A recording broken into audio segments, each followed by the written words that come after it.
جگری سروک کمالیا شورشگر و دموکراتین کرد عبدالهای حکومش دیاربکری میوانی منه سلاف بوده که عبدالهای که عبدالهای دست که خوازم براستی یعنی بزانه yani proseye ke carna mirov fikirt ke gur proseye ke birêve diçe carna jî mirov fikirt ke got qet proseyek nîne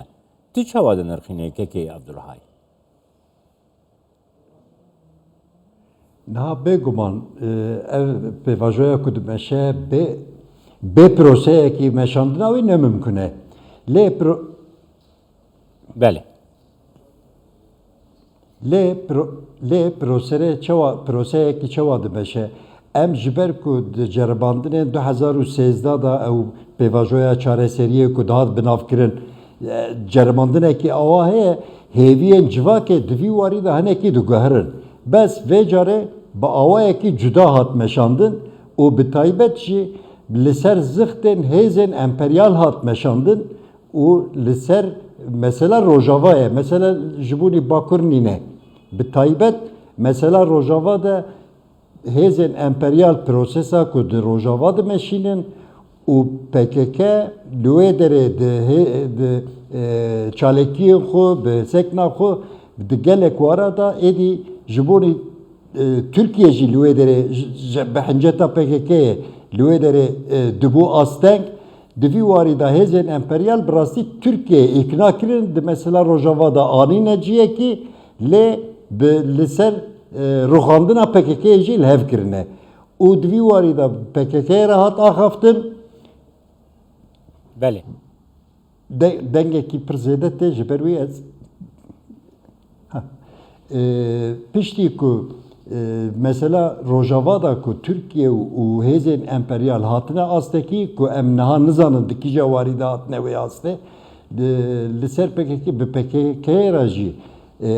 ev proses dûv û dirêj va tê meşandin. Ne karê du roja ku çûn bi İmraliyê bi Öcalan re hevdîtine kirin û o hat vê astê. Weka ku tê zanîn bi nameyan İmraliyê, nameyên Kandilê, nameyên kuşandin Rojava, nameyên kuşandin rêxistinê xwe Ewropayî piştî vara hemiya wan û PKK di ciyekî da li hev kirin ku şerê li Tirkiye bê şerê çekdariyê bê rawestandin. Ji ber vêya jî mesela bi giranî û bi rastî bi taybetî mesela statûya Rojava ye.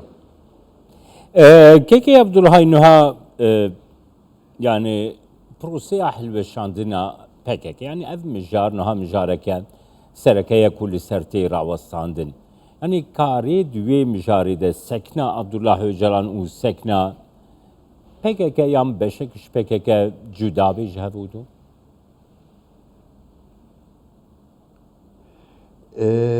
niha cudatî xwanê nake bi rastî PKK hêzên biryardarên PKK'ye daxuyaniyê ku didin bi her awayê ew ê li daxuyaniya Öcalan xwedî derkevin. Wisa xwanê dike ku ew ê lê xwedî derkevin. Ev jî biryarekî rawestandina şerê çekdarî an jî ruxandina PKK. Di vî warî da ji xwe weka ku tê zanîn li Bakur bi taybet li Bakur hêza ku PKK karibe hêna wekî berê şerê xwe bidomîne û bi Tirkiye re şerê çekdarî bidomîne ew hêz jî nemaye ew rewş jî ji holê rabiye ji xwe di daxuyaniya Öcalan da jî gava meriv bi balkêş daxuyaniya wî bixwîne ew bixwe jî li xwe mikur tê ku ji salên notî û hetanî neha êdî tenê ketine dubarebûnê û tu wateya şerê çekdarî nemaye ew bixwe li xwe mikur tê. Ji ber vê yekê jî rewş jî êdî li ser wan ferz dike ku şerê çekdariyê bê ruxandin. Jaliyê xwe ve kekê Abdulhay yani mesela gava mirov siyaseta Tirkiye'de girê deste yani rewşeke gelek balkêşe û li vir rû dide. Yani inisiyatif ji alî Devlet Bahçeli ve tê birêvebirin inisiyatifa danûstandinan jî jalî Devlet Bahçeli ve tê birêvebirin yani tenê zê نمونەیەکی بدمێتە دەولێت باحچەلی پشتی کو ئەو بانگەوازیا ئۆجەلان هاتی ڕاگەاندن تەلەفۆنی تونجە باکەرهان کردە تەلەفۆنی ئەحمەد تورک کردە دوهی تێگوتنگۆ بە تەلەفۆنی لەگەل سەلاحەدین دەمیرتاشی قسە کردە گەلو پرۆژەیەکە دەولێتەیە یان ئینسیاتیڤ باحچەلی بسەرێ خۆ دەگرە تو چاوا فکرت کێکێکی عەبدولهای Niha pirsgirêka Kurd û meseleya PKK her du jî êdî bi Tirkiye di rewşa Tirkiye tenê da bi sînor nîne biye pirsgirêkek herêmî heta biye pirsgirêkek navneteweyî ji ber vê jî ji bo çareserkirina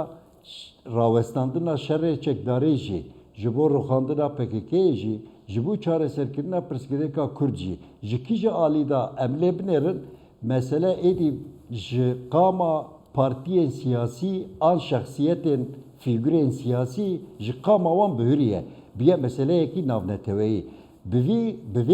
vê rewşê de gava meriv lê binêre êdî eviya ne tenê bi daxuyaniya Devlet Bahçeli an siyasî partîke Tirkiyeyê eviya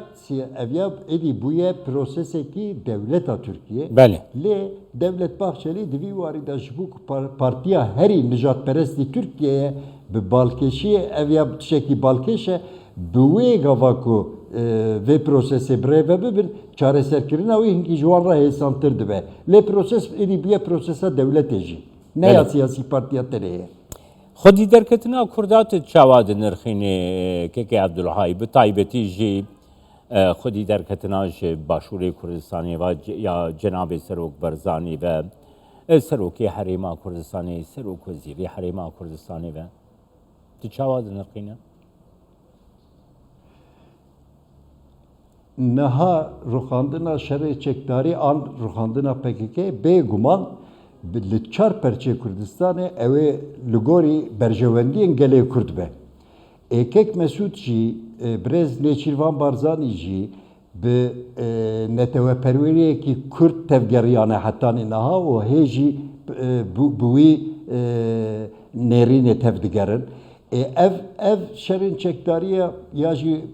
rêxistina PKK ku di rojhilata navîn da xisarê bide Kurda û di mesela çareserkirina netewa Kurd da di daxwazê wanê kolektîv yên netewî da divana hemiya da gava xisarê bideke û rojevekî awha tiştekî awha were rojevê bêguman Kek Mesûd jî Birêz Nêçîrvan Barzanî jî û hikûmeta Başûr jî vê prosesê alîkarî bidine ku şerê çekdarî bêseknandin di qada siyasetê da di qadekî meşrû da tekoşîna daxwazên netewî yên kolektîv yên Kurd bên domandin. Başa piştî banga Öcalan erêniye. belê piştî banga Öcalan kekê Abdulahî û paşî ger PKK xwe fesih bike xwe hilweşîne doza Kurd li Bakurê Kurdistanê dikeve çerçeveyeke çawa de sekna dewletê beramberî wê çê çawa dibe yani vê rewşê ger tu ji min re dîtina xwe serbêj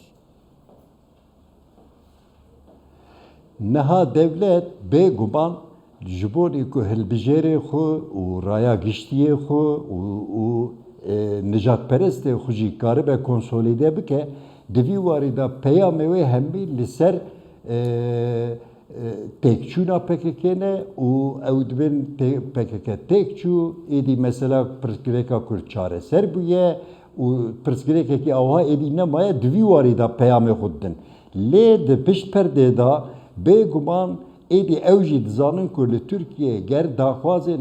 gelên Kurdîn kolektîv yani wekî perwerdeya bi zimanê zikmakî wekî nasnama Kurdî ku di destûra bingehîn de bê naskirin wekî ku zimanê Kurdî bibe zimanê duduya yê fermî wekî van daxwazên meşrû û rewa bêguman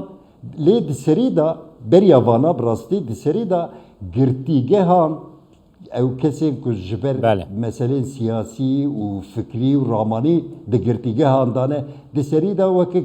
avê ku xuyaye wê destpêkek diviya da wê dest pê bêkirin yani Tirkiye tenê PKK روحیا شرع چکداری سکنی و اف مسئله جی خدیه بیو هاوی نامشه شخو نمونه یک از بیجم Binali Yıldırım ku Serok Veziri Türkiye'yi bere bu kesayeteki de siyaseta Türkiye'de vaka kuduzunduzanın figüreki giring bu. Evi bu hoji do gava derken dahuyani ekda de dahuyana xuda dibe ku ev hem ev tarifa hem velatiya Türkiye beguhartın. Bele. Eviyat tane jibuni kurda dibe deskefsineki gelek giring u rewşa siyaseta Kurda jî Türkiye evet qadekî meşru siyasî diplomatik da demekî nezda Keki Abdülhay bele. Keki Abdülhay. Yani sekna düzane Bengawaziya Öcalan yani de Aslan Av Devleti de jî kar ved anlı payxwanin. Yani sekreterine teveyine girti bigire. Mesela Amerika Yekîtiya Avrupa Almanya dibêjin piştî vê bangewaziyê divê mafên Kurdan li Tirkiye berbi nasînê ve biçin. Yani tu wisa dinirxînê ku fişareke navdewletî jî di vê çerçeveyê de derdora doza Kurd ku li Bakurê Kurdistanê pêk hatiye ferm.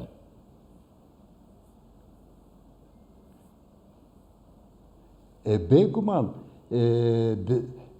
di piştî daxuyaniya Öcal'a û daxuyaniya İmraliyê ku veya peşirandin ji kesayetên fermî yên Amerîka daxuyaniyekî balkêş hat. Ew daxuyaniya balkêş yek jî ew bû ku gotin ku ji niha pê da ew ê Tirkiye êdî divê ku êrî jî Rojava neke. Ev ya daxuyaniyekî gelek balkêş bû ku di mesela Rojava da carekî hatine astekî. Gava ku Türkiye di mesela Rojava da were astekî ew ji xwe tê wê wateyê ku êdî ew ê Kurda binase û di rewşa Türkiye'da jî êdî hinekî mafên demokratîzekirinê neyên rojevê rewşa Türkiye jî weke ku ew dixwazin ew ê nemeşe. Ji ber vê ya hem hêzên navneteweyî û berê da jî amade wisa xuya ku berê amadekariya vî karî jî hatiye kirin. Ji ber vê ya ez gelek hêvîdarim ku ew ê Tirkiyeyê jî gavê demokratîzekirinê bênavetin. Spasiyet etkin Keki Abdülhay okumuş Diyarbakır gelme.